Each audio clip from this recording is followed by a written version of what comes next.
With me at the World Economic Forum here in Davos is Gordon Cockburn. He's president, Cognizant Technologies, one of the largest IT services companies. Gordon, thanks very much for your time. It's great to have you with us here. Prashant, it's a pleasure to be here with you in Davos. What's the mood like? Is chilly, freezing? Is the sentiment also as icy? I think the weather's a little chillier than the sentiment. It depends what industry. You know, obviously, the oil and gas industry is struggling right now. When you think about the IT sector, we're actually thrilled with what we're hearing here in Davos. The whole topic, the whole positioning of Davos this year is the fourth industrial revolution, which is how do you apply technology? How do you apply digital? How is it changing everything we do in business?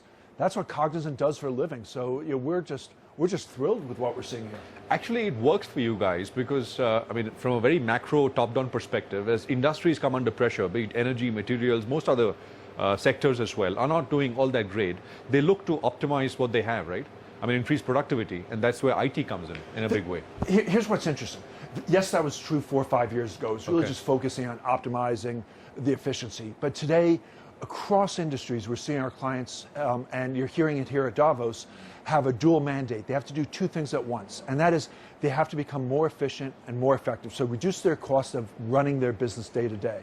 But very importantly, and increasingly so, just over the last 12 months, clients are, we're hearing it in every session here at Davos, are focusing on how do you innovate, how do you run different, how do you apply technology and digital, not just to operate the existing processes, but to fundamentally change your supply chain, fundamentally change. What is driving that in your assessment? I mean, at the end of the day, what do they want to get at? Do they want to get at more profits? Obviously, I mean, that's the end game, right? In the Productivity, profitability, and profits, right? You can only cut costs so far. Yes. Right? In the end, you have to start to grow your top line.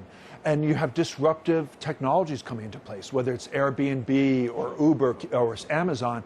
And traditional companies are looking at this and saying, if they don't innovate and change, they could become irrelevant.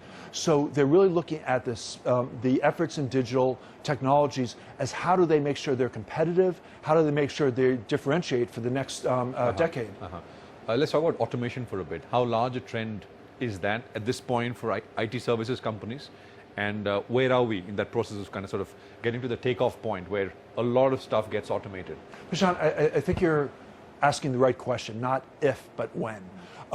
We look at automation and artificial intelligence and robotics as a key activity over the coming years. We're already, you know, we're a leader in how do we apply these technologies, particularly in business process services, in infrastructure services, and areas of IT like testing.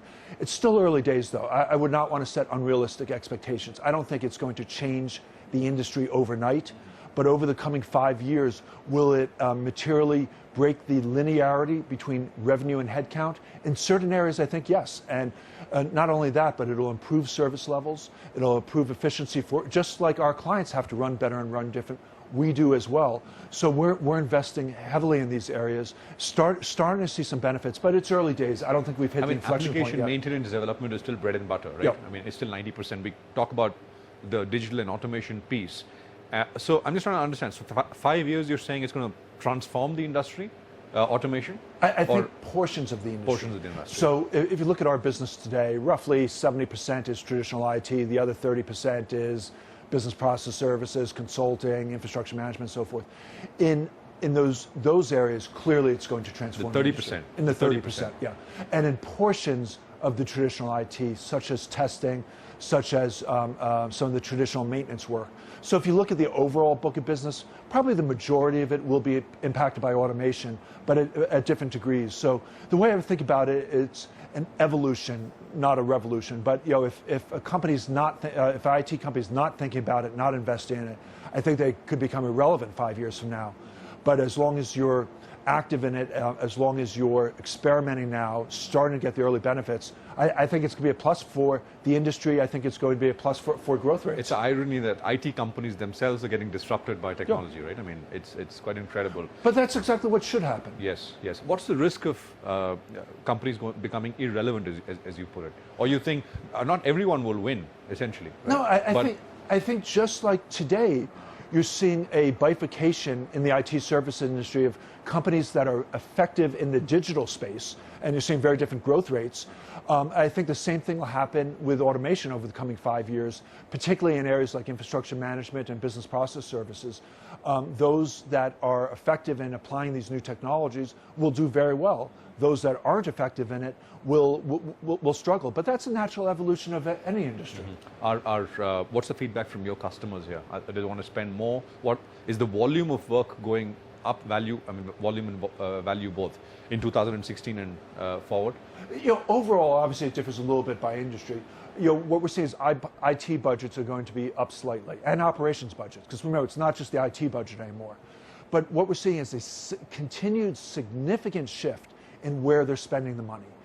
Just as we were saying at the beginning of the interview, clients want to spend less on the day-to-day run the business, but they want to invest heavily in digital transformation, and not just of their technologies, but of their processes and how they actually run their business. And that's very important. And Cognizant's investing heavily. For instance, we are now more and more having our own platforms.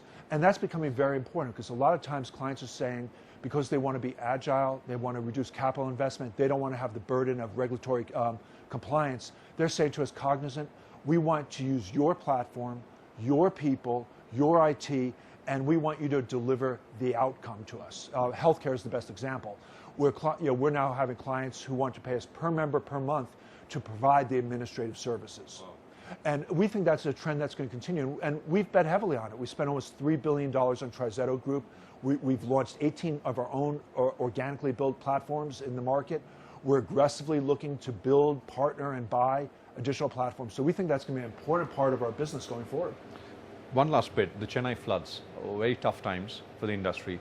What have you learned, you and the industry as such, from the floods? Prashant, it's interesting. Obviously, the floods are tragic. But the response of the government, of the industry in general, of our employees, our customers, made me so proud.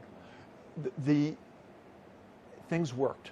Our BCP plans worked exceptionally well. We actually announced 2 weeks ago that despite the Chennai floods, we reaffirmed our guidance. Why? Because our BCP plans worked.